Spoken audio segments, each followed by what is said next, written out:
Quick ಆಗಿ ನೋಡ್ತಾ ಹೋಗೋಣ. ಖರ್ಗೆ ಮತ್ತು ಡಿ.ಕೆ ಅವರ ನಡುವೆ ಮಾತುಕತೆ ಯಾವ ರೀತಿ ಆಗಿತ್ತು, ಏನೆಲ್ಲ ಮಾತುಕತೆ ನಡೆಸಿದ್ರು, ಡಿ.ಕೆ ಶಿವಕುಮಾರ್ ಅವರು ಖರ್ಗೆ ಅವ್ರಿಗೆ ಏನು ಹೇಳಿದ್ರು, ಅವರ ಮಾತಿಗೆ ಖರ್ಗೆ ಅವರು ಯಾವ ರೀತಿಯಾಗಿ ರಿಯಾಕ್ಟ್ ಮಾಡಿದ್ರು ಅನ್ನೋದನ್ನ ಗಮನಿಸ್ತಾ ಹೋಗೋಣ.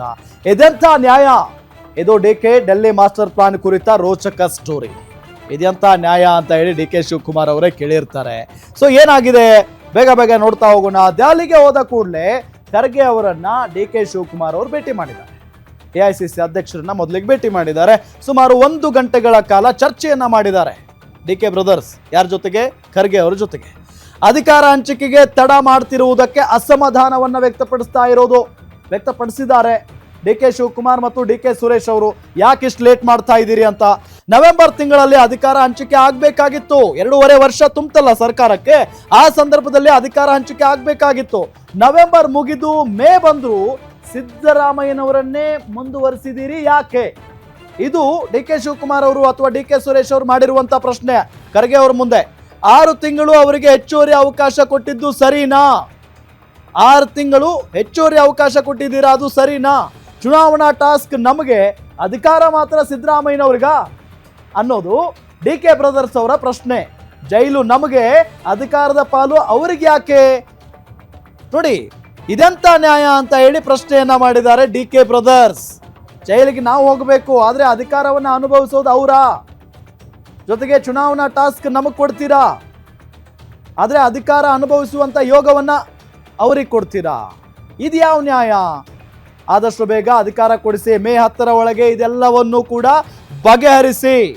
ಅಸಮಾಧಾನಗೊಂಡಿರುವಂತ ಶಾಸಕರನ್ನ ನಿಯಂತ್ರಿಸೋದು ಕಷ್ಟ ಆಗ್ತಾ ಇದೆ. ತಡ ಮಾಡಿದ್ರೆ ರಾಜ್ಯದಲ್ಲಿ ಆಗುವ ಸಮಸ್ಯೆಗಳಿಗೆ ನಾನಂತೂ ಕಾರಣ ಅಲ್ಲ ಅನ್ನೋ ನಿಟ್ಟಿನಲ್ಲಿ ಒಂದು ತರ ಮಾರ್ಮಿಕವಾಗಿನೇ ಮಾತಾಡಿದ್ದಾರೆ. ಜೊತೆಗೆ ನನಗೆ ಕೊಟ್ಟ ಮಾತು ಈಡೇರಿಸಿ, ರಾಹುಲ್ ಗಾಂಧಿ ಬಳಿ ಕ್ಲಾರಿಟಿಯನ್ನ ಕೊಡಿಸಿ. ನನಗೆ ಈ ಹಿಂದೆ ಏನು ಮಾತು ಕೊಟ್ಟಿದ್ರಲ್ಲ ಅದನ್ನ ಈಡೇರಿಸಿ. ಜೊತೆಗೆ ರಾಹುಲ್ ಗಾಂಧಿ ಅವರ ಬಳಿ ಮಾತಾಡಿಸಿ ಕ್ಲಾರಿಟಿ ಕೊಡಿಸಿ. ಖರ್ಗೆ ಮುಂದೆ ತಮ್ಮ ನಿವೇದನೆಯನ್ನ ತೋಡ್ಕೊಂಡಿದ್ದಾರೆ ಡಿ.ಕೆ ಬ್ರದರ್ಸ್ ಇಬ್ರು ಕೂಡ. ಯಾಕಿಷ್ಟು ಲೇಟ್ ಮಾಡ್ತಾ ಇದ್ದೀರಿ? ನವೆಂಬರ್ನಲ್ಲೇ ಅಧಿಕಾರ ಹಂಚಿಕೆ ಆಗ್ಬೇಕಾಗಿತ್ತು, ಆದ್ರೆ 6 ತಿಂಗಳು ಎಕ್ಸ್ಟ್ರಾ ಟೈಮ್ ಕೊಟ್ಟಿದ್ದೀರಿ ಸಿದ್ದರಾಮಯ್ಯನವ್ರಿಗೆ. ಇದೆಂತ ನ್ಯಾಯ ಅನ್ನೋ ನಿಟ್ಟಿನಲ್ಲಿ ಡಿ.ಕೆ ಬ್ರದರ್ಸ್ ಮಲ್ಲಿಕಾರ್ಜುನ ಖರ್ಗೆ ಅವರ ಮುಂದೆ ಮಾತನಾಡಿರು.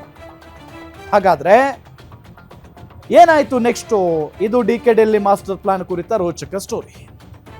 ಏನಾಯ್ತು ಹಾಗಾದ್ರೆ? ಖರ್ಗೆ ಅವರು ಏನು ಹೇಳಿದ್ರು ಡಿ.ಕೆ ಶಿವಕುಮಾರ್ ಅವರಿಗೆ?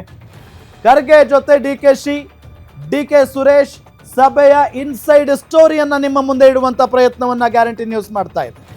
ಡಿ.ಕೆ ಬ್ರದರ್ಸ್ ಮಾತನ್ನ ಸಮಾಧಾನವಾಗಿ ಕೇಳಿಸ್ಕೊಂಡಿದ್ದಾರೆ ಎಐಸಿಸಿ ಅಧ್ಯಕ್ಷ ಮಲ್ಲಿಕಾರ್ಜುನ ಖರ್ಗೆ ಅವರು. ರಾಹುಲ್ ಗಾಂಧಿ ಅಂಗಳದಲ್ಲಿ ಕಳೆದ 6 ತಿಂಗಳಿಂದ ಫೈಲ್ ಇದೆ. ಈ ವಿಚಾರಕ್ಕೆ ಸಂಬಂಧಪಟ್ಟಂತೆ ಕಳೆದ 6 ತಿಂಗಳಿಂದ ಒಂದು ಫೈಲ್ ಇದೆ. ಖುದ್ದು ರಾಹುಲ್ ಗಾಂಧಿ ಅವರೇ ಈ ಬಗ್ಗೆ ನಿರ್ಧಾರವನ್ನ ಮಾಡಬೇಕು, ಬೇರೆ ಯಾರೂ ಅಲ್ಲ. ಆತುರ ಬೇಡ, ಅರ್ಜೆಂಟ್ ಮಾಡೋದಕ್ಕೆ ಹೋಗ್ಬೇಡಿ. ಈ ಬಾರಿ ಒಂದು ನಿರ್ಧಾರ ಆಗೇ ಆಗುತ್ತೆ ಅನ್ನೋ ನಿಟ್ಟಿನಲ್ಲಿ ಹೇಳಿದ್ದಾರೆ. ದೇಶದ ರಾಜಕೀಯ ದೃಷ್ಟಿಯಿಂದ ಒಂದು ನಿರ್ಧಾರವನ್ನ ತೆಗೆದುಕೊಳ್ತಾರೆ ರಾಹುಲ್ ಗಾಂಧಿ ಅವರು. ಸೊ ಅರ್ಜೆಂಟ್ ಮಾಡೋದಕ್ಕೆ ಹೋಗ್ಬೇಡಿ. ಖರ್ಗೆ ಅವರು ಕಿವಿ ಮಾತನ್ನ ಹೇಳಿರೋದು ಡಿ.ಕೆ ಬ್ರದರ್ಸ್ಗೆ. ದೇಶದ ರಾಜಕೀಯ ದೃಷ್ಟಿಯಿಂದ ಒಂದು ನಿರ್ಧಾರವನ್ನ ತೆಗೆದುಕೊಳ್ತಾರೆ ಅಂತ ಕೂಡ ಈ ಸಂದರ್ಭದಲ್ಲಿ ಹೇಳಿದ್ದಾರೆ. ನಾನು ಸಹ ರಾಜ್ಯದ ರಾಜಕೀಯ ಬೆಳವಣಿಗೆ ಬಗ್ಗೆ ರಾಹುಲ್ ಗಾಂಧಿ ಅವರಿಗೆ, ಸೋನಿಯಾ ಗಾಂಧಿ ಅವರಿಗೆ ಮಾಹಿತಿಯನ್ನ ಕೊಟ್ಟಿದ್ದೇನೆ. ಸೂಕ್ತ ಸಮಯದಲ್ಲಿ ರಾಹುಲ್ ಗಾಂಧಿ ಸೂಕ್ತ ನಿರ್ಧಾರವನ್ನ ತೆಗೆದುಕೊಳ್ತಾರೆ.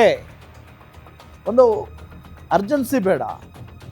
ಸೊ ಡಿ.ಕೆ ಬ್ರದರ್ಸ್ಗೆ ಸಮಾಧಾನದ ಮಾತುಗಳನ್ನಾಡಿದ್ದಾರೆ ಮಲ್ಲಿಕಾರ್ಜುನ ಖರ್ಗೆ. ನೋಡಿ, ಡಿ.ಕೆ ಶಿವಕುಮಾರ್ ಅವರು, ಡಿ.ಕೆ ಸುರೇಶ್ ಅವರು ಯಾವ ರೀತಿಯಾಗಿದ್ದಾರೆ, ಯಾವ ರೀತಿಯಾಗಿ ಮಾತುಕತೆಗಳನ್ನು ಆಡಿದ್ದಾರೆ, ಸೊ ಅದರ ಬಗ್ಗೆ ಎಲ್ಲವನ್ನು ಅವಲೋಕಿಸಿದ ನಂತರ ಅವರು ಸಮಾಧಾನವನ್ನ ಮಾಡಿದ್ದಾರೆ. ಏನು ಅರ್ಜೆಂಟ್ ಮಾಡ್ಕೊಳ್ಳೋದಕ್ಕೆ ಹೋಗ್ಬೇಡಿ, ಒಂದು ನಿರ್ಧಾರ ಆಗೇ ಆಗುತ್ತೆ ಈ ಬಾರಿ, ಸ್ವಲ್ಪ ಕಾಯಿರಿ. ರಾಹುಲ್ ಗಾಂಧಿ ಅವರೇ ಎಲ್ಲ ತೀರ್ಮಾನ ತೆಗೆದುಕೊಳ್ತಾರೆ ಅನ್ನೋ ನಿಟ್ಟಿನಲ್ಲಿ ಹೇಳಿಕೆಯನ್ನ ಕೊಟ್ಟು ಸಮಾಧಾನ ಪಡಿಸಿದ್ದಾರೆ. ಇದೇ ವಿಚಾರಕ್ಕೆ ಸಂಬಂಧಪಟ್ಟಂತೆ ಮತ್ತಷ್ಟು ಡೀಟೇಲ್ಸ್ ಪಡ್ಕೊಳ್ಳೋಣ. ನಮ್ಮ political bureau head Maruti Pavagada ಅವರು ನೇರ ಸಂಪರ್ಕದಲ್ಲಿ ಜಾಯಿನ್ ಆಗಿದ್ದಾರೆ. ಮಾರುತಿ ಪಾವಗಡ, ಇಲ್ಲಿ ಎಐಸಿಸಿ ಅಧ್ಯಕ್ಷರನ್ನ ಹೋಗಿ ಭೇಟಿ ಮಾಡ್ತಾರೆ ಡಿ.ಕೆ ಬ್ರದರ್ಸ್. ಅದಾದ ನಂತರ ಸಮಾಧಾನದ ಮಾತುಗಳು ಕೂಡ ಕೇಳಿ ಬಂದಿದ್ದಾವೆ. ಕಾಯೋ ತಾಳ್ಮೆ ಡಿ.ಕೆ ಬ್ರದರ್ಸ್ ಇದೆಯಾ? ಏನಾಗಬಹುದು? ಇಲ್ಲ, ಇವತ್ತಿನ ರಾಜಕೀಯ ಪರಿಸ್ಥಿತಿಯನ್ನು ನೋಡ್ತಾ ಇದ್ದರೆ ಕಾಂಗ್ರೆಸ್ ಪಕ್ಷದಲ್ಲಿ ಇನ್ನು ಮುಂದೆ ನಾವು ಯಾವುದೇ ಕಾರಣಕ್ಕೂ ಕೂಡ ಕಾಯೋದಕ್ಕೆ ಆಗೋದಿಲ್ಲ ಅನ್ನುವಂಥ ಒಂದು ಸಂದೇಶವನ್ನು ರವಾನೆ ಮಾಡುವ ಸಲುವಾಗಿ ನಿನ್ನೆ ಡಿ ಕೆ ಶಿವಕುಮಾರ್ ಮತ್ತು ಡಿ ಕೆ ಸುರೇಶ್ ಇಬ್ಬರು ಕೂಡ ದೆಹಲಿಗೆ ತೆರಳಿರುವಂಥದ್ದು. ಕಳೆದ ಒಂದು ತಿಂಗಳಿಂದಲೂ ಕೂಡ ಪಂಚರಾಜ್ಯಗಳ ಚುನಾವಣೆಯ ಒಂದು ಟಾಸ್ಕನ್ನು ಡಿ ಕೆ ಶಿವಕುಮಾರ್ ಮತ್ತು ಡಿ ಕೆ ಶಿವಕುಮಾರ್ ಆದಿಯಾಗಿ ರಾಜ್ಯ ಕಾಂಗ್ರೆಸ್ನ ಹಲವು ನಾಯಕರುಗಳು ಕೊಟ್ಟಿದ್ದರು, ಅದರಲ್ಲಿ ಬ್ಯುಸಿ ಆಗಿದ್ದರು. ಕೇರಳ ಚುನಾವಣೆಯಲ್ಲೂ ಡಿ ಕೆ ಶಿವಕುಮಾರ್ ಅವರು ಹೋಗಿದ್ದರು, ಅಸ್ಸಾಂ ಚುನಾವಣೆಯ ಉಸ್ತುವಾರಿ ಕೆಲಸವನ್ನು ಕೂಡ ವಹಿಸ್ಕೊಂಡಿದ್ದರು. ಅದಾದ ಬಳಿಕ ರಾಜ್ಯದಲ್ಲಿ ನಡೆದಂತಹ 2 ವಿಧಾನಸಭಾ ಕ್ಷೇತ್ರಗಳ ಬೈ ಎಲೆಕ್ಷನಲ್ಲೂ ಕೂಡ ಅವರ ಪಾತ್ರ ಇತ್ತು. ಅದರ ಜೊತೆಗೆ ನಮ್ಮ ಪಕ್ಕದ ರಾಜ್ಯವಾಗಿರುವಂತಹ ತಮಿಳುನಾಡು ಚುನಾವಣೆಯಲ್ಲೂ ಕೂಡ ಭಾಳಷ್ಟು ಸುದೀರ್ಘವಾದಂಥ ಒಂದು ಪ್ರಚಾರದ ಕಾರ್ಯಕ್ರಮಗಳನ್ನು ಡಿ ಕೆ ಶಿವಕುಮಾರ್ ಅವರು ಹಮ್ಮಿಕೊಂಡಿದ್ದರು. ಈಗ ಇದೆಲ್ಲವೂ ಕೂಡ ಪಂಚರಾಜ್ಯಗಳ ಚುನಾವಣೆ ಮುಕ್ತಾಯ ಆಗಿರುವಂಥ ಒಂದು ಬೆನ್ನಲ್ಲೇ, ಅದರಲ್ಲೂ ಮೊನ್ನೆ ಮುಖ್ಯಮಂತ್ರಿ ಸಿದ್ದರಾಮಯ್ಯವರ ನೇತೃತ್ವದಲ್ಲಿ ನಡೆದಂತಹ ಅಹಿಂದ ಮುಖಂಡರುಗಳ ಒಂದು ಮೀಟಿಂಗ್ ಆದ ಬಳಿಕ ಇಬ್ಬರೂ ಕೂಡ ಸಿದ್ದರಾಮಯ್ಯವರ ಬಣದಲ್ಲಿ ಯಾವುದೋ ಬೇರೆ ರೀತಿಯಾದಂಥ ಒಂದು ರಾಜಕೀಯ ಲೆಕ್ಕಾಚಾರ ಶುರುವಾಗಿದೆ ಅನ್ನುವಂಥದ್ದನ್ನು ನಿರ್ಧಾರ ಮಾಡಿ ಕಾಂಗ್ರೆಸ್ ಹೈಕಮಾಂಡ್ ಅಂಗಳಕ್ಕೆ ಮತ್ತೊಮ್ಮೆ ತೆರಳಿರುವಂಥದ್ದು. ಇಷ್ಟು ದಿನಗಳ ಕಾಲ ನಾವು ವೇಟ್ ಮಾಡಿದ್ವಿ, ಇನ್ನು ಮುಂದೆ ನಾವು ವೇಟ್ ಮಾಡೋದಕ್ಕೆ ಆಗೋದಿಲ್ಲ, ಅಧಿಕಾರ ಹಂಚಿಕೆ ಆಗಲೇಬೇಕು ಅನ್ನುವಂಥ ಒಂದು ಪಟ್ಟನ್ನು ಹಿಡಿದಿದ್ದಾರೆ ಅನ್ನುವಂಥ ಒಂದು ಮಾಹಿತಿ ಗ್ಯಾರಂಟಿ ನ್ಯೂಸ್ಗೆ ಸಿಕ್ಕಿರುವಂಥದ್ದು. ನಿನ್ನೆ ಮಲ್ಲಿಕಾರ್ಜುನ ಖರ್ಗೆ ಅವರನ್ನು ಡಿ ಕೆ ಶಿವಕುಮಾರ್ ಮತ್ತು ಡಿ ಕೆ ಸುರೇಶ್ ಇಬ್ಬರು ಕೂಡ ಭೇಟಿ ಮಾಡಿ ಸುಮಾರು 1 ಗಂಟೆಗೂ ಹೆಚ್ಚು ಕಾಲ ಚರ್ಚೆ ಮಾಡಿದ್ದಾರೆ.